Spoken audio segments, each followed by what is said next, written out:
Hello everyone, welcome to my channel Rinku's lifestyle. তোমরা সবাই কেমন আছো? আশা করছি তোমরা সবাই খুব ভালো আছো, আমিও খুব ভালো আছি। তো আজ যাচ্ছি কোচবিহারের রাসমেলায়। তো তো এখন বাজে 3:30-এর মতো। তো আমরা এখন বেরোবো, দিদি জিজু আসবে, তো তারপর বেরোবো। তো আমি একদম রেডি হয়ে গেছি, তো ওরা আসার এখন অপেক্ষা। ওরা এলেই আমি বেরিয়ে পড়বো। তো সব কিছুই তোমাদের সাথে শেয়ার করব, তোমরা আমার সঙ্গে থেকো, স্কিপ না করে পুরো ব্লগটা দেখতে থাকো। আশা করছি তোমাদের সবার ভালো লাগবে। তো চলো, ওরা আসুক, কিছুক্ষণ পর তোমাদের সাথে কথা হচ্ছে। তো এই যে ওরা চলে এসছে, দিদি জিজু। তো এসেই ঝগড়া শুরু করে দিয়েছে, দেরি হয়ে গিয়েছিল তার জন্য দিদি জিজুর সাথে ঝগড়া করছিল যে তুই দেরি করেছিস এই জন্য। তো যাই হোক, অবশেষে আমরা বেরিয়ে পড়লাম। তো রাস্তার মাঝখানে আমরা এক জায়গায় দাঁড়ালাম চা খেতে। তো তখন আমরা এখানটায়, এই যে এই দোকানটাতে দাঁড়ালাম চা খাওয়ার জন্য। এখানটায় খুবই ভালো চা বানায়। তো আর এইদিকে দিদি কুরকুরে পপকর্ন খাচ্ছে, দেখতে পাচ্ছ তোমরা। তো তারপর এই যে আমি চা নিতে চলে আসলাম। তো এই যে আমার চা। আর শীতের বিকেলে এরকম গরম গরম চা হলে আর কি চাই, তাই না বলো? আমার তো খুবই ভালো লাগে, কিন্তু আমি অতটা চা প্রেমী নই, কিন্তু এরকম শীতের বিকেলে মাটির কাপে চা খেতে আমার ভীষণই ভালো লাগে। তো তোমরা কারা কারা চা প্রেমী আমাকে অবশ্যই কমেন্ট করে জানিও। আর এদিকে দিদি আমাকে কুরকুরে পপকর্ন খাইয়ে দিচ্ছিল, আর এদিকে মুখে চুল ঢুকে গিয়েছিল। তো যাই হোক, চা খাওয়ার পর এই যে আমরা আবার বেরিয়ে পড়লাম, কারণ অনেকটাই লেট হয়ে গিয়েছিল। তো চলো দেখতে থাকো।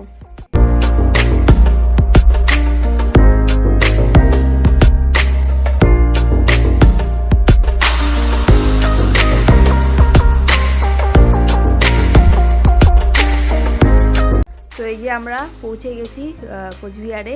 তো মুখ চুকের কি অবস্থা দেখতেই পাচ্ছ, চুলগুলো এলোমেলো হয়ে একাকার অবস্থা। দিদি এদিকে চুলগুলো ঠিক করছিল। তো তারপর বাইকটা রেখে আমরা বেরিয়ে পড়লাম মেলার উদ্দেশ্যে। তো এই যে আমি, দিদি, আর এদিকে আছে জিজু। তো এই যে জিজুকেও দেখিয়ে দিলাম। তো চলো এবার যাওয়া যাক। তো মেলায় তো অনেকটাই ভিড় হয়ে গিয়েছিল যখন আমরা পৌঁছেছি, আর রাত্রি যত বাড়ছিল তত আরও বেশি ভিড় হচ্ছিল। তো ফার্স্টে আমরা মদনমোহন বাড়িতে ঢুকবো। তো এই যে আমরা যাচ্ছি, আর দেখো কেমন লাইন, কত ভিড়, তোমরা শুধু দেখতে থাকো কতটা বড় লাইন। আমরা একদম লাস্ট মাথায় গিয়ে দাঁড়িয়েছি। অবশেষে লাইনে দাঁড়িয়ে তারপর ভেতরে প্রবেশ করলাম আমরা। তো এখন আমরা এই রাজচক্রটা ঘোরাবো। ওই যে তোমাদের চারপাশটা একটু দেখিয়ে দিলাম। তো এই দেখো এখানেও কখন ভিড় হয়েছে। তো দিদি এই যে চলে আসলো ঘুরিয়ে, আর এই যে আমিও চলে আসলাম। তো তারপর এখানটায়, তো এগুলো হচ্ছে প্রত্যেকটা স্কুলের স্টুডেন্টের হাতের কাজ। তো প্রত্যেকটা স্কুলের ছাত্রদের এত সুন্দর সুন্দর হাতের কাজ, যেন না দেখালে আমার ব্লগটা অসম্পূর্ণই রয়ে যেত। আর এত সুন্দর সুন্দর দেখো তোমরা, তোমাদের সাথে আমি শেয়ার করছি প্রত্যেকটা জিনিসই, কি সুন্দর হাতের কাজগুলো।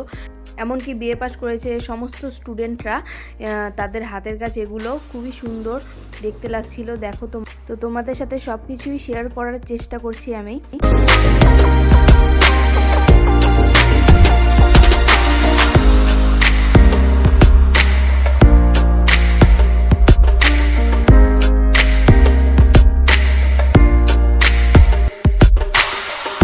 তো তারপর আমরা সেখান থেকে বেরিয়ে মন্দিরের দিকে যেতে থাকি।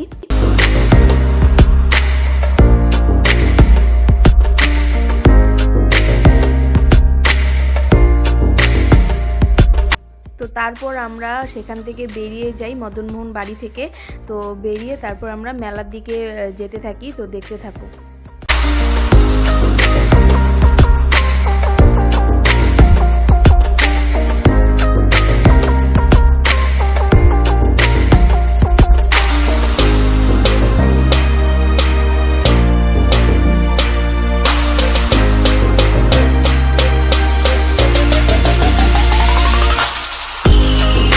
তো তারপর আমরা এই দোকানটাতে দাঁড়ালাম। আর মেলায় এসেছি, ইয়ারিংয়ের দোকানে দাঁড়াবো না সেটা তো হয়ই না না। আর মেলায় এসে এগুলো দোকানই আমাদের বেশি আকৃষ্ট করে।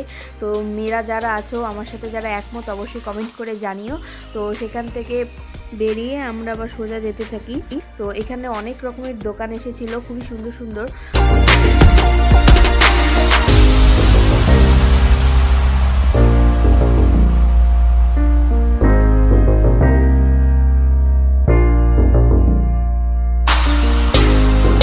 তো তার তারপর আমরা সোয়েটারের দোকানে ঢুকি, এখানে দেখছিলাম কোনটা ভালো লাগে কিনা অনেক। তারপর দেখো এখানে জিজু আমাকে বলছে ক্লিপ নিবি নাকি।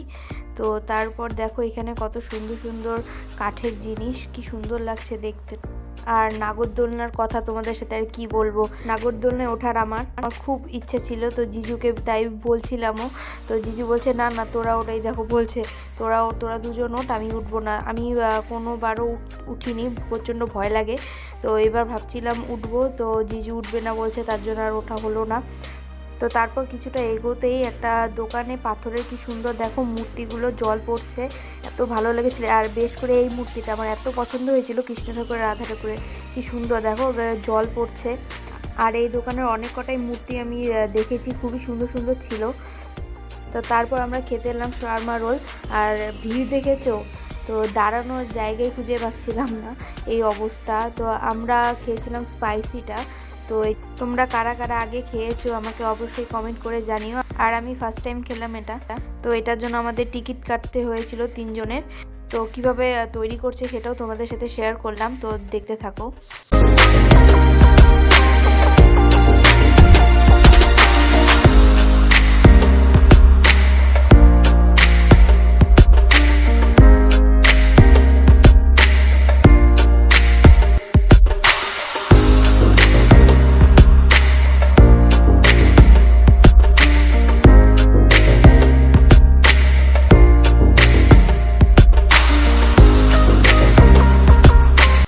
তো 1 ঘন্টা দাঁড়িয়ে থাকার পর অবশেষে হাতে পেলাম এটা। তো আমার তো খেয়ে ভালোই লেগেছিল। তো তারপর খেয়ে আমরা মেলা থেকে বেরিয়ে একজনের বাড়িও গিয়েছিলাম। তো আর দেরি না করে তাড়াতাড়ি তারপর বেরিয়ে পড়লাম। রাস্তাঘাট দেখো ফাঁকা হয়ে গেছে একদমই। তো মেলা ঘুরতে ঘুরতে অনেকটা লেট হয়ে গেছিলো। তো আর দেরি না করে তাড়াতাড়ি আমরা বেরিয়ে পড়ি সেখান থেকে। তো আজকের ব্লগটা এই পর্যন্তই ছিল। কেমন লাগলো অবশ্যই কমেন্ট করে জানিও, ভালো লাগলে অবশ্যই লাইক করে দিও আর আমার চ্যানেলটিকে সাবস্ক্রাইব করে দিও। তো দেখা হচ্ছে নেক্সট ব্লগে, বাই।